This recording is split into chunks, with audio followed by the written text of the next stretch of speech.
श्री परमात्मने नमः। श्रीमन्महागणाधिपतये नमः। सदासेव्या श्रीमद्भागवती कथा यस्य श्रवणमात्रेण हरिश्चित्तं समाश्रये।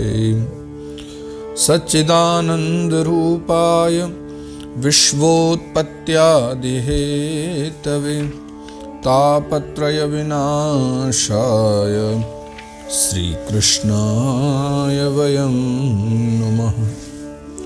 जय सिया राम, जय श्री कृष्ण। सभी भागवत प्रेमियों, आओ फिर से मिलकर के हम अपनी यात्रा को आगे बढ़ाएं। तृतीय स्कंद के 11वें अध्याय के 12वें श्लोक तक की जो चर्चा है हमारा वो अनवरत अब तक जारी थी।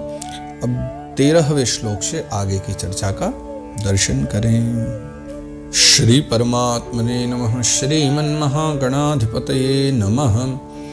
श्रीमद्भागवत महापुराणम् अथ तृतीय स्कंध एकादशोऽध्यायः 13 श्लोक। ग्रहर्क्षताराचक्रस्थः परमाण्वादिना जगत् संवत्सरावसानेन पर्येत्य निमिषो विभुः। अब पिछले जो 12 श्लोक थे उन 12 श्लोकों में मनवंतरादि काल विभाग की जो चर्चा हुई और समय की गणना हमने करना आरंभ की, तो परमाणु से लेकर के और 1 वर्ष तक की पूरी चर्चा हमने करी की। परमाणु से लेकर के 1 वर्ष कैसे बनता है, 1 वर्ष कैसे तैयार होता है, कैसे उसमें अणु बनते हैं, फिर त्रसरेणु बनते हैं, फिर निमि, काष्ठा, दंड, नाड़िका, मुहूर्त, फिर मुहूर्त के पश्चात में दिन बनता है, फिर पक्ष बनता है, महीने बनते हैं, फिर वर्ष बनता है। वो सारी हमने एक बार को दर्शन कर लिया। अब 13वें श्लोक में कहते हैं ग्रहर्क्षतारा चक्रस्थः, यानी ग्रह जो नवग्रह आदि हैं, तो चंद्रमा आदि सभी ग्रह है ना, और सभी चक्रस्थ यानी तारा चक्रस्थ, तारा जितने भी जो हैं नक्षत्र हैं।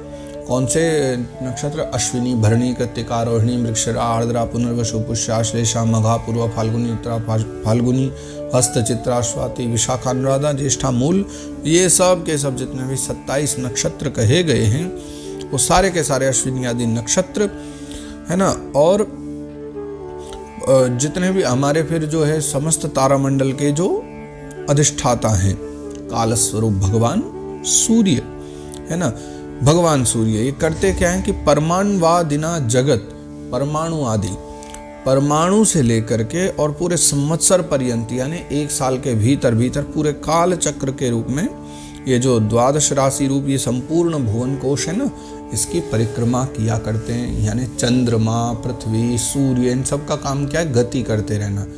तो परमाणु से लेकर के संवत्सर तक की गई, क्योंकि संवत्सर से आगे नहीं, ये लोग 1 वर्ष में ही अपनी यात्राएं पूरी करते रहते हैं कि अलग अलग राशियों पर। जैसे अभी अभी मकर संक्रांति गई है तो सूर्य देवता मकर राशि पर आ गए, कुछ 1 महीना बीतेगा फिर मीन राशि पर आ जाएंगे, और उसके बाद फिर से मेष राशि, फिर से वृषभ राशि, तो ऐसे 12 राशियों में पूरे साल भर में घूम लेंगे।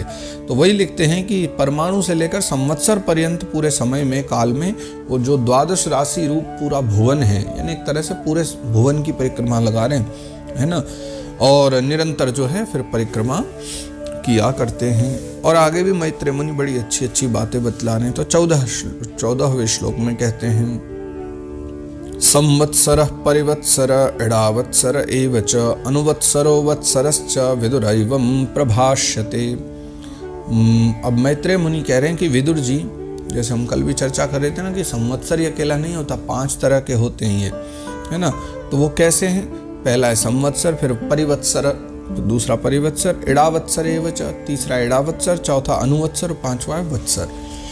तो विदुर एवं प्रभासते, तो हे विदुर जी महाराज, ये 5 प्रकार के कहे गए। लेकिन बात यह है कि भैया साल तो साल एक ही होता है, उसको 5 नाम लिख देने से क्या फायदा? उसको संवत्सर, परिवत्सर, इडावत्सर, अनुवत्सर, वत्सर, ये 5 बार क्यों कहे गए? तो इसका बड़ा सीधा सहज सा एक उत्तर है।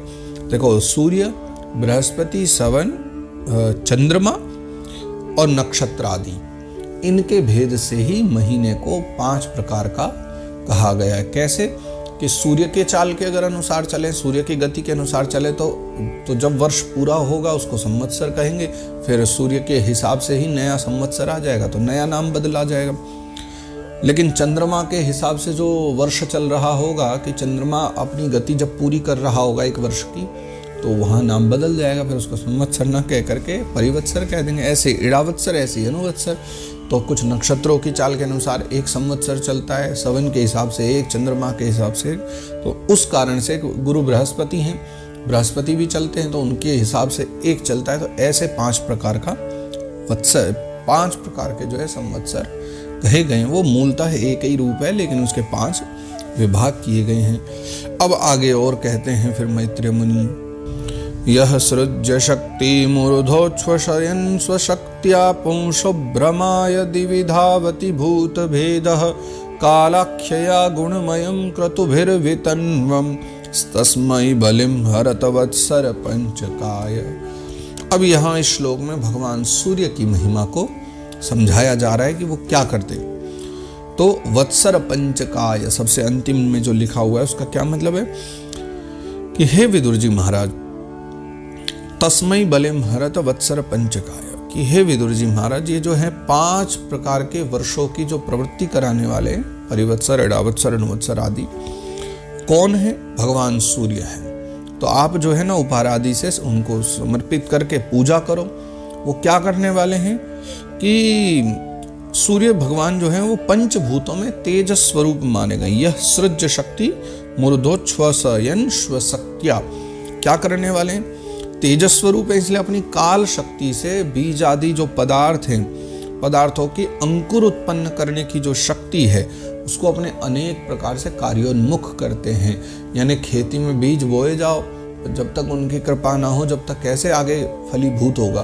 तो सूर्य ही उनको उगाने वाले, यानी जो बीज पदार्थ हैं उनमें जो उसको फूट करके वो जो बढ़ते हैं, वृक्ष आदि बनते हैं, वो सब सूर्य की कृपा से होते हैं। ठीक है ना। तो और भी एक काम करते हैं सूर्य देवता की, जो पुरुषों की मोह निवृत्ति के लिए उनकी आयु का क्षय करते हुए आकाश में विचरण करते हैं। यानी